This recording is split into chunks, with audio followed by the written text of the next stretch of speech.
ጠንካራ ሓይሊ ምክልኻል ሰራዊት ዘለወን 10 ቀዳሞት ሃገራት ዓለምና 2025 ሃገራት ካብ ደጋውን ውሽጣውን ዝመጽእ መጥቃዕቲ ንምክልኻል ሓይሊ ምክልኻል ሰራዊት ከሃንጻ ግድን እዩ። ኮይኑ ግና ብኣንጻር ዓቕምን በዝሒ ሓይሊ ሰብን ተዓጠቆ ዘመናዊ መሳርሕታትን ሃገራት ነንባዕለን ክፈላለያ ድማ ይረኣይ። እምበርከስ ክቡራት ተኸታተልቲ ቻናልና ንሎሚ 10 ኣብ ቅድሚት ጠንካራ ሓይሊ ሰራዊት ኣለወን ብምባል ግሎባል ወርልድ ዝጸብጸቦ ሓበሬታ ኢና ክንርኢ። ነዚ ቻናል ሓደሽቲ ዝኾንኩም ሳብስክራይብ፣ ላይክ፣ ሼር ብምግባር ንኽትጀምሩ እንዳሓተትና ሰናይ ምክትታል ክኾነልኩም ንላቦ። ኣብ 10ይ ደረጃ ተቐሚጣ ትርከብ ሃገረ ጣልያን እያ።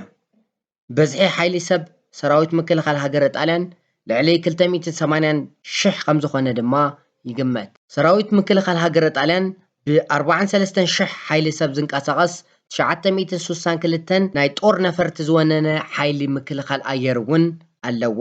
ዘመናዊ ናይ ጦር ነፈርትን ዘመናዊ ናይ ኣየር መጥቃዕቲ መከላኸልን ዝተዓጠቐ እዚ ሓይሊ ምክልኻል ኣብ ውሽጢ እውን ናይዚ ዘመን ብሉጻት ዝኾና ተዋጋእቲ ነፈርቲ ከም F-16 F-35 ዝዓይነተን ናይ ጦር ኣውሮፕላን ዝሓቆፈ እዩ። ሓይሊ ባሕሪ ምክልኻል ሃገረ ጣልያን እንተኾነ እውን ብ29,000 ሓይሊ ሰብ ልዕሊ 300 ናይ ጦር መራኽብ ዝሓዘ እዩ። ኣብ 9ይ ደረጃ ተቐሚጣ ትርከብ ሃገረ ቱርኪ እያ። በዝሒ ሓይሊ ሰብ ሰራዊት ምክልኻል ሃገረ ቱርኪ ልዕሊ 880,000 ከም ዝኾነ እውን ይግመት። ሓይሊ ኣየር ምክልኻል ሰራዊት ቱርኪ ከም F-16 ዝዓይነተን ዘመናዊት ተዋጋእቲ ነፈርትን ካልኦት ዘመናዊ ሰብ ኣልቦ ነፈርትን ዝተዓጠቐ እዩ። ጠቕላላ ድማ ልዕሊ 570 ነፈርቲ እውን ዝሓዘ እዩ። ሓይሊ ባሕሪ ምክልኻል ሰራዊት ሃገረ ቱርኪ ተኾነ እውን ልዕሊ 186 ናይ ጦር መራኽብ ዝተዓጠቐ ሓይሊ እዩ። ኣብ 8ይ ደረጃ ተቐሚጣ ትርከብ ኤስያዊት ሃገረ ጃፓን እያ።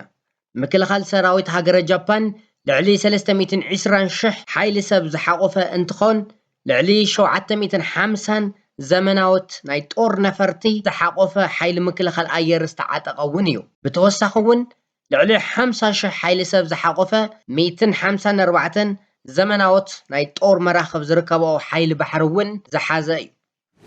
ኣብ 7ይ ደረጃ ተቐሚጣ ትርከብ ኣውሮፓዊት ሃገር ፈረንሳይ እያ። ሃገረ ፈረንሳይ ጠቕላላ በዝሒ ሓይሊ ሰብ ሰራዊት ምክልኻላ ልዕሊ 370,000 ከም ዝኾነ እውን ይግመት።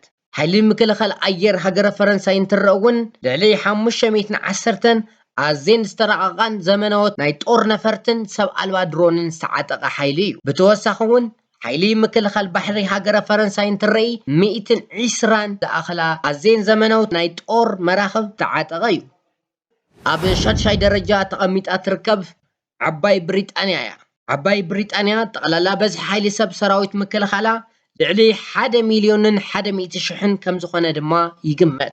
ሮያል ኤር ፎርስ እናተባህለ ዝጽዋዕ ሓይሊ ምክልኻል ኣየር ሃገረ ብሪጣንያ ልዕሊ 510 ኣዝየን ዘመናዊትን ዝተረቐቐ ናይ ዘመን ናይ ጦር ኣውሮፕላንን ከምኡ እውን ዘመናዊ መከላኸሊ መጥቃዕቲ ኣየርን ዝተዓጠቐ ሓይሊ እዩ። ሓይሊ ምክልኻል ባሕሪ ዓባይ ብሪጣንያ እንተኾነ እውን 4 ባላስቲክ ሚሳኤል ዝተዓጠቐ ናይ ውሽጢ ባሕሪ መራኽብ ዝሓቆፈን ጠቕላላ 117 ናይ ጦር መራኽብ ዝተዓጠቐ ሓይሊ እዩ። ኣብ 5ይ ደረጃ ተቐሚጣ ትርከብ ኤስያዊት ሃገር ደቡብ ኮርያ። ደቡብ ኮርያ ጠቕላላ በዝሒ ሓይሊ ሰብ ሰራዊት ምክልኻላ ልዕሊ 3,800,000 ከም ዝኾነ ድማ ይግመት። ሓይሊ ምክልኻል ኣየር ደቡብ ኮርያ እውን ብ65,000 ሓይሊ ሰብ ልዕሊ 1,500 ዘመናዊት ነፈርቲ ዝሓቆፈ ሓይሊ ምክልኻል እዩ። ሓይሊ ምክልኻል ባሕሪ ደቡብ ኮርያ እንትርኢ ከለና ድማ ልዕሊ 200 ዘመናዊት ናይ ጦር መራኽብ ዝሓዘ ሓይሊ እዩ። ኣብ 4ይ ደረጃ ተቐሚጣ ትርከብ ሃገረ ህንዲ እያ። ጠቕላላ በዝሒ ሓይሊ ሰብ ሰራዊት ምክልኻል ሃገረ ህንዲ ልዕሊ 5 ሚልዮን ከም ዝኾነ እውን ይግመት። ሓይሊ ምክልኻል ኣየር ሃገረ ህንዲ ትርኢ ከለና ድማ ልዕሊ 2,200 ዘመናውቲ ናይዚ ዘመን ዝጠልቦ ናይ ጦር ነፈርቲ ዝሓዘ እዩ። ሓይሊ ምክልኻል ባሕሪ ሃገረ ህንዲ እውን ልዕሊ 290 ዘመናውቲ ናይ ጦር መራኽብ ዝሓዘ ሓይሊ እዩ። ኣብ 3ይ ደረጃ ተቐሚጣ ትርከብ ሃገረ ቻይና እያ።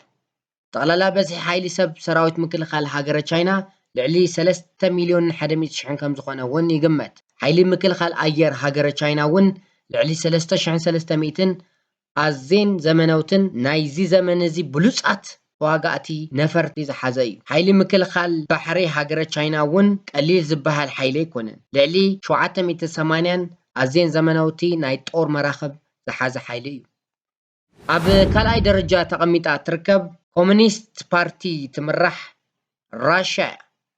ሃገረ ራሽያ ጠቕላላ በዝሒ ሓይሊ ሰብ ሰራዊት ምክልኻላ ልዕሊ 3,500,000 ከም ዝኾነ ድማ ይግመት። ሓይሊ ምክልኻል ኣየር ሃገረ ራሽያ እውን ልዕሊ 4,200 ኣዝየን ዘመናዊ ነፈርቲ ዝተዓጠቐ ሓይሊ እዩ። ኣብዚ ግዜ ኣለዋ ካብ ዝበሃላ ነፈርቲ ተጠቀስቲ ዝኾና ናይ ራሽያ ስርሒት ዝኾና ሱ-37 ዝተዓጠቐ እዚ ሓይሊ እዚ ኣዝዩ ዘመናዊ ዝበሃል ናይ ዘመን ዝጠልቦ ምክልኻል ኣየር ሲስተም ዝተዓጠቐ እውን እዩ። ሓይሊ ምክልኻል ባሕሪ ሃገረ ራሽያ እውን ቀሊል ዝበሃል ኣስተዋፅኦ ኣይኮነን ዘለዎ። ምክንያቱ ድማ ልዕሊ 780 ኣዝየን ዘመናውቲ ናይ ጦር መራኸብ ዝተዓጠቐ ሓይሊ ብምዃኑ። ኣብ ቀዳማይ ደረጃ ተቐሚጣ ትርከብ ናይ ዓለምና ቀዳመይቲ ሓያል ዝኾነት ሕቡራት መንግስታት ኣሜሪካ እያ። ሕቡራት መንግስታት ኣሜሪካ ጠቕላላ በዝሒ ሓይሊ ሰብ ሰራዊት ምክልኻላ ልዕሊ 2,100,000 ከም ዝኾነ እውን ይግመት።